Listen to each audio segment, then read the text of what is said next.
Hello friends, இந்த சம்ம நல்லா பார்த்துக்கோங்க ஓகேங்களா. இப்போ 9 பவர் 3 அப்படின்றது இந்த நம்பர்ல சின்னது ஓகேங்களா. ஸோ நான் அதை வெளியே எடுத்துட்டு இது எல்லாமே நான் சுருக்கி எழுதிட்டேன்.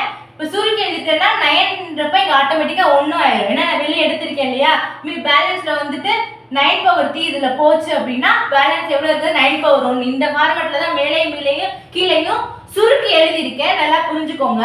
இப்போ வந்துட்டு இது ஒரே மாதிரி இருக்கிறதுனால நான் ஃபுல்லாகவே அடிச்சு கொடுத்துட்டேன் ஓகேங்களா. இப்போ பேலன்ஸ் இருக்கிறது என்னது? 9 பவர் 3 டிவைடட் பை 9 பவர் 1 ஓகேங்களா. ஹோல் பவர் 1/2 ஓகேங்களா. இதை நான் பிரித்து எல்லா பிளேட்டும் எழுதணும்னா 9 × 9 × 9 டிவைடட் பை 9 ஓகேங்களா. இப்படி தான் நான் பிரித்து எழுதியிருப்பேன். 9க்கு ஒரு 9 அடி ஆயிரும். இப்போ 9 × 9 இருக்கு. இதை நான் 81 எழுதலாம். ஆனால் நான் எப்படி எழுத போறேன்னா 9 பவர் 2 ஹோல் பவர் 1/2 எழுதியிருக்கேன் ஓகேங்களா. இதை நம்ம ஈஸியாக நம்ம ஏற்கனவே ஒரு வீடியோ போட்டிருக்கேன் இது எப்படி ஈஸியாக சால்வ் பண்ணுறது அப்படின்னு. ஏன்னா இந்த ப்ராக்கெட்டில் இருக்கும்போது இது எல்லாமே மல்டிப்ளை பண்ணணும் ஓகேங்களா. 9 2 1/2 அப்படின்னா 2க்கும் அடி ஆயிரும். பேலன்ஸ் இருக்கிறது என்னது? 9 பவர் 1. 9 பவர் 1 எழுதினாலும் சரி எழுதினாலும் சரி 9 தான் ஆன்சர். தேங்க்யூ.